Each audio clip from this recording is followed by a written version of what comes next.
Dan kemarin Direktur Utama BPJS Pak Ali Gufron Mukti itu menyatakan bahwa rumah sakit tidak boleh menolak pasien PBI ini karena sesuai Undang-Undang nomor 17 tahun 2023 tentang kesehatan itu mereka harus menerima.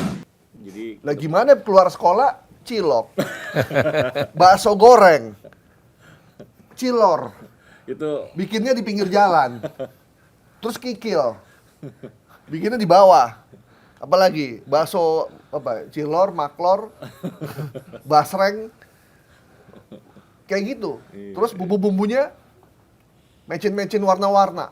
iya, emang itu pelaku UMKM juga ya. Ya, ya bukan, maksudnya kan pihak sekolah pun nggak berdaya. Saya pernah ke sekolah anak saya kan, Pak, ini makanannya berbahaya. Tapi dia jualannya di luar sekolahan, Pak. Tidak di dalam sekolah kan nggak boleh kan? Di dalam sekolah tuh nggak boleh ada makan-makanan yang nggak sehat. Tapi dia jualannya di pinggir jalan, yang bukan kewenangan sekolah, itu kewenangan Pemda. Pemdanya juga tidak punya pemahaman tentang makanan sehat di sekolah. Akhirnya udah apaan aja dimakan. Makannya basreng, minumnya limun berwarna. Cakep banget kan? Anaknya akhirnya panas dalam, tenggorokan, radang tenggorokan. Akhirnya karena bingung mau nggak sembuh, dikasih puyer nggak sembuh, dikasih minyak angin nggak sembuh, dibawalah ke rumah sakit, klinik. Karena anaknya sakit, udah sakit duluan, makin parah bawa ke rumah sakit. Pakai PBI, habis lah. Ini yang terjadi sekarang. Gitu. Gimana Bang? Ya. Kan punya anak kan? Punya. Nah emang susah ya di lingkungan saya sendiri itu. Anak usia 10 sampai 8 tahun kemarin tuh, tetangga itu ada tetangga perumahan tuh, ada dua orang yang di operasi usus buntu, masih kecil itu. Usus buntu? Iya. Waduh. Karena terus kemudian kemarin anak sakit, terus saya sempat konsultasi sama dokter spesialis anak bahwa itu juga kaitannya sama makanan yang dikonsumsi, bener kayak Bapak Gaib. Makanan yang olahan yang cepat saji, banyaklah yang kalau dimakan mungkin satu nggak apa-apa, cuma kalau sering tiap hari. Tiap hari ya? Nah itu numpuk lama-lama jadi usus buntu. Dan orang tua nggak menyadari, cuma sakit gitu kan.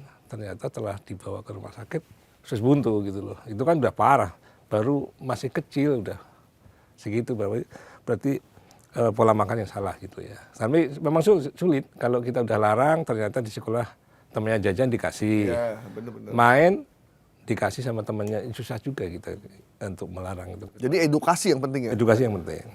Gimana? Lu punya pengalaman nggak? Saya punya teman jurnalis juga. Nah dia baru umur 38 lah, dia udah cuci darah. Belum 40 dong? Iya, artinya memang trennya, bukan trennya, maksudnya usia muda yang harusnya produktif ya? Yang harusnya produktif, tapi karena penyakit itu, entah itu diabetes atau ini, yang diharuskan untuk cuci darah itu semakin bertambah gitu. Yang tadinya mungkin kalau berapa tahun belakang kita lihat kalau usia mungkin 50 ke atas, tapi sekarang mulai kena, sekarang usianya tuh semakin. Ada yang umur 25 kemarin juga, ada yang cuci darah sama jantung, berarti tuh dia dari kecilnya udah konsumsi itu kan sekitar 15 sampai 20 tahun kan baru efeknya, iya. Efeknya gitu. Nah ini mungkin buat anak-anak kita juga nih, untuk memang kita nggak bisa berharap, kita berharapnya negara melakukan edukasi di sekolah, mungkin dengan MBG sponsor ya, masuk nih barang nih. Bu Nani, Pak Dadan, mungkin dengan MBG yang memang bergizi, kalau bergizi ya, itu mungkin bisa mencegah. Kalau bergizi, mudah-mudahan, makanya jangan dikasih, kan saya lihat tuh ada juga yang bulan puasa mau dikasih susu. Susu kan ada susu, itu kan susu yang kardus tuh kan mengandung Udah olahan juga itu. olahan gula. Apalagi kalau dikasih susu kental manis. Waduh. Namanya bukan susu lagi sekarang. Apa? Susu kental manis udah dirubah jadi kental manis doang. Karena ternyata itu bukan susu. Bukan susu. Gitu. Bertahun-tahun Indonesia dibohongin tuh ya sama susu kental manis gitu. Ore udah minum susu. Padahal kental manis nggak ada susunya. Nah, mungkin bisa jadi solusi walaupun ada beberapa masalah juga di situ. Nah, kita mah nggak bisa berharap dari pemerintah ansih doang. Kita mesti pribadi kita menjaga keluarga kita untuk hidup atau mengedukasi anak-anak kita untuk hidup dan makan dan minuman yang sehat. Contoh nih kita nih di usia-usia kita nih 25, 30, 40 yang pekerja, kita sering minum kopi kan? Betul. Tapi sebenarnya kita nggak lagi minum kopi. Kita lagi minum sari kopi plus gula. Karena kalau minum kopi itu ya kopi, air putih panas diaduk, minum, itu minum kopi. Tapi kalau minum sari kopi dan gula, itu kopi campur gula, campur rasa-rasa seperti alpukat, rasa-rasa seperti karamel, rasa-rasa seperti pandan. Enak sih, murah harganya 8.000, campur es, esnya juga dibikin, kita nggak tahu bikinnya di mana. Setiap hari kita minum itu, sudah dipastikan kita cuci darah tuh. Jebol ginjal kita. Tanpa kita sadari, memang sekarang belum nih. Cuma nanti, akhirnya begitu kita cuci darah, gampang ada BPJS. BPJS-nya jebol juga. Bayangin tuh. Gimana nih jadi nih? Ya paling tidak sudah menjawab lah untuk pasien-pasien yang memang kronis tetap ditangani oleh pemerintah gitu. Paling tidak mereka yang perlu mendapatkan pelayanan tidak terhenti gitu. Nyawa masih bisa diselamatkan lah. Ya. Gitu. Ada harapan dari masyarakat kan. Gitu. Dan kemarin Direktur Utama BPJS Pak Ali Gufron Mukti itu menyatakan bahwa rumah sakit tidak boleh menolak pasien PBI ini karena sesuai Undang-Undang nomor 17 tahun 2023 tentang kesehatan itu mereka harus menerima. Ya.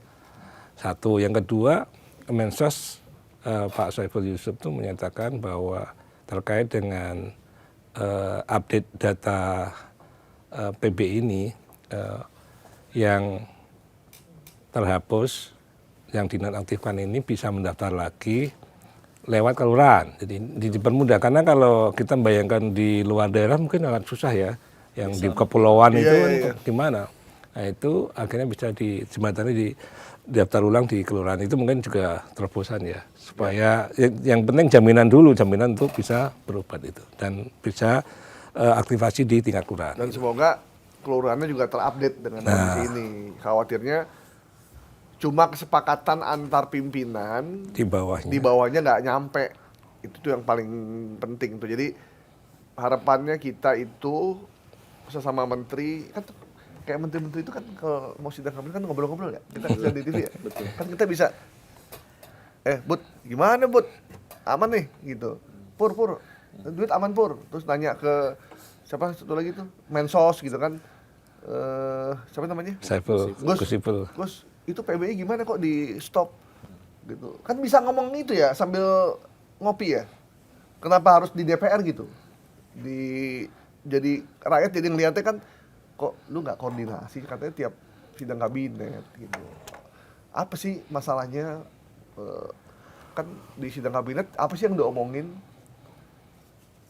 Kan sidang kabinet itu kan masing-masing menteri laporan ya. Kecuali kalau emang sidang kabinetnya nggak laporan ya. Iya.